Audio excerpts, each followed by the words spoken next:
Morning. तेजस्वी life डायरीजमध्ये तुमचं खूप खूप मनापासून स्वागत. तर मंडळी, आज आहे चतुर्थी आणि त्यासोबतच रविवार. तर रविवार असा हा उपवासाचा दिवस झालेला आहे आमचा आणि मस्त अशी सुट्टी पण आहे.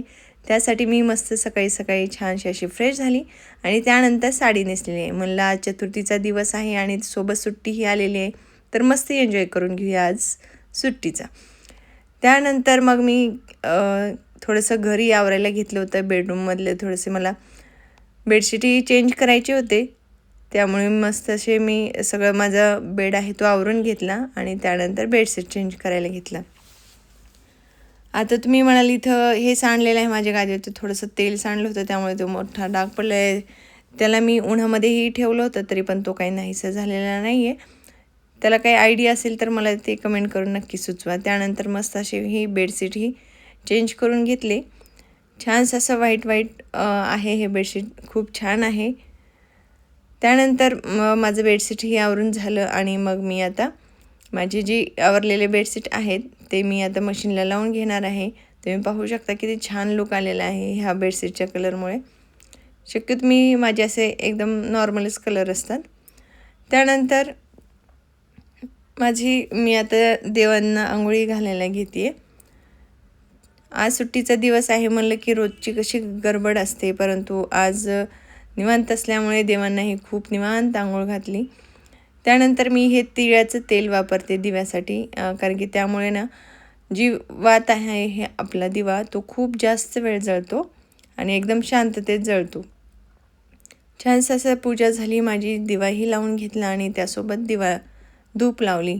म्हणजे कसं घरात एकदम प्रसन्न वातावरण होतं. छानसा असा धुपाचा वास आला की घर अगदी छान वाटतं. छानशी अशी पूजा झालेली आहे. मी हा देवारा गुढीपाडव्याच्या दिवशीच मागवलेला आहे. नवीन वर्षाचं काहीतरी छान वस्तू घ्यायला पाहिजे म्हणून मी हा देवारा मागवलेला आहे. तुम्ही माझा गुढीपाडव्याचा एकदा व्लॉग चेक करा. मस्त अशी माझी छानशी अशी पूजा झालेली आहे. छोटीशी रांगोळीही सोबत काढून घेतलेली आहे, तुम्ही पाहू शकता. आणि कसं आहे ना, आपण पूजा केली नाही अगदी एकदम छान वातावरण होतं आणि छान प्रसन्नही वाटतं. देवांची आंघोळ झाल्यानंतर मी रुद्राणीलाही आंघोळ घालून घेतली. आज संडे आहे त्यामुळे मी तिचे केसही धुवून घेतले होते. तिला छानसा असा फ्रेश केलेला आहे आणि आता उद्या तिची शाळा भरणार आहे. एवढे दिवस तिला सुट्ट्या होत्या त्यामुळं छानशी असं तिलाही आंघोळ घातली आणि मस्त असं फ्रेश झालं. ती अशी माझ्यासोबत गप्पा मारत होती इकडच्या तिकडच्या. आता उद्या शाळेत जायचं आहे तर मग काय काय असेल शाळेमध्ये हे त्या गोष्टी विचारत होती. छानसा हेअरस्टाईल झाल्याच्यानंतर फुलं आणलेले होते ना ते आम्ही फुलंही इथं लावून घेतलेलं आहे. तिला खूप मज्जा वाटत होती असं फुल लावायला. त्यानंतर छानसं असं तिचा मेकअपही करून घेतलेला आहे. छान पावडर लावून दिलं, तिला गंधही लावला. ती न चुकता गंध लावते कारण की तिला खूप आवडतं गंध. छानसा असा बेल्ट लावला आणि इथं म्हणत होती की माझी मम्माची गुडिया तयार झाली आहे, तुम्ही बघा अशी कशी करते ही मस्त. छानसा असा तयार झालो आम्ही. त्यानंतर थोडंसं आम्ही फळं आहार घेतला, म्हणजेच आम्ही फळं थोडीशी खाऊन घेतले. सकाळी सकाळी म्हणलं आत्ताच उपवासचे फराळ वगैरे करायला नको, त्यामुळे सकाळी सकाळी मस्त असे अंजीर वगैरे खाऊन घेतले. रुद्राणीला खायला सांगत होते तर ती काही खाल्ली नाही. आणि त्यानंतर थोडंसं घर आवरून झाल्यानंतर मी आता फराळाचं बनवायला घेते. मी आता हा खीस करते आमटीसाठी. भगरासोबत आमटी खायला छान वाटते, त्यामुळं मग मी भगराचं हे आमटीसाठी मी खीस करून घेतलेला आहे.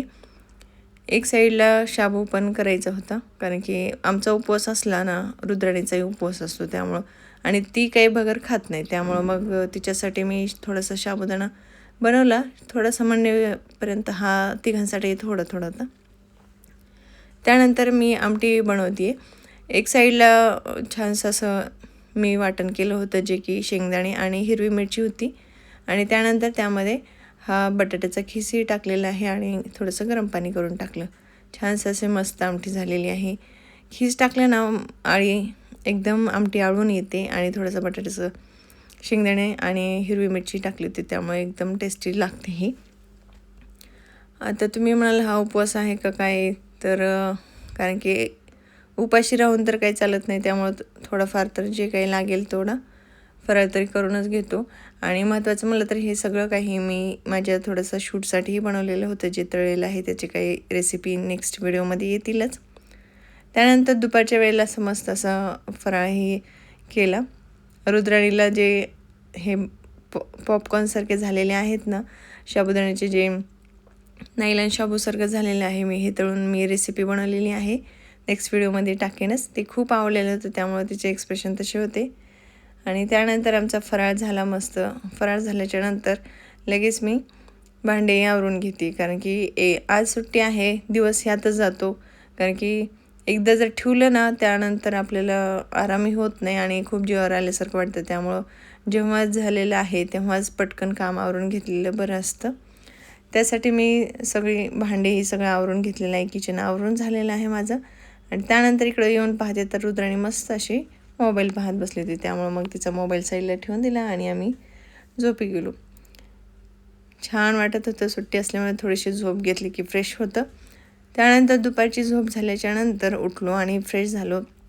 आता ही तयारी चालू आहे रुद्राणीच्या शाळेची, कारण की तिचं ऑलरेडी सेकंड टर्म झालेलं आहे सिनियर KGचं आणि आता फर्स्टचं हे टर्म स्टार्ट होणार आहे. त्यामुळं मग तिची शाळा ही सुरू होती. आता आपली शाळा कशी जूनमध्ये स्टार्ट होत होती, पण ह्यांचं हे एप्रिलमध्येच स्टार्ट होते.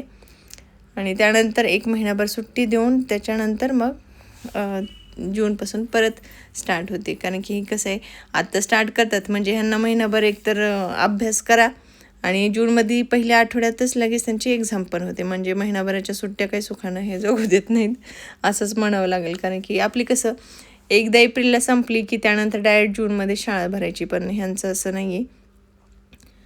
ते आता एप्रिलमध्ये स्टार्ट झाले, त्यामुळे ही सगळी तयारी तिच्या शाळेची चालू आहे. त्यासाठी सर्व काही बुक्स वगैरे आणलेले होते. त्यानंतर ह्या वह्या पण आणलेल्या होत्या, त्याच्यावरती लेबल वगैरे करायचं होतं, नाव वगैरे टाकून घ्यायचं होतं. सर्व कवरही लावायचे होते बुक्सना, त्याची मी तयारी करून घेतली. त्यानंतर ऑलमोस्ट संध्याकाळ होतच आली होती. त्यानंतर मी आता संध्याकाळच्या स्वयंपाकाला लागलेली आहे. इकडं आज माझा बेत होता पुरणपोळीचा, त्यामुळं मी छानशी असं तयारी केलेली आहे पुरणपोळीची. इकडं मी आमटी बनवते आहे, कटाची आमटी बनवणार आहे. त्यानंतर आमटी वगैरे बऱ्यापैकी माझा स्वयंपाकही झालेला आहे. त्यानंतर मी पुरणपोळ्या बनवायला घेतली. पुरणपोळीचा बेत हा चतुर्थीसाठी स्पेशल होता आणि त्यासोबतच आता आंब्याचा सीझन झाला आहे, त्यामुळे मग मला आमरस आणि पुरणपोळी खायची होती. त्यामुळे यांची फरमाईश होती, त्यामुळे मग बनवली पुरणपोळी आणि आमरस. त्यानंतर संध्याकाळच्या वेळेला आज चंद्रोदय 9:45 होता, त्यामुळे अशी मस्त अशी पूजा करून घेतली. गणपतीची वगैरे पूजा केली. छानसं प्रसन्न वाटत होतं संध्याकाळच्या वेळेला. आणि परत मोदक वगैरे बनवून घेतला, देवांना नैवेद्य वगैरे दाखवला. खूप छान झालं वाटत होतं. त्यानंतर असं मस्त असं नैवेद्य दाखवून झाल्याच्यानंतर आम्हाला जेवायला वाढून घेतलेलं आहे. तुम्ही पाहू शकता मस्त झालेली आहे पुरणपोळी. सर्व काही एकदम छान झालेलं आहे. तुम्ही नक्की एकदा खायला या. त्यानंतर आम्ही सगळेजण असं मस्त मिळून जेवण केलो आणि दर्शनही घेतलं गणपती बाप्पाचं दुरूनच. तर चला, तुम्हाला हा व्हिडिओ आवडला असेल तर नक्की लाईक करा, शेअर करा, कमेंट करा आणि सबस्क्राईब करायला विसरू नका. चला, भेटूया नेक्स्ट व्हिडिओमध्ये. तोपर्यंत बाय.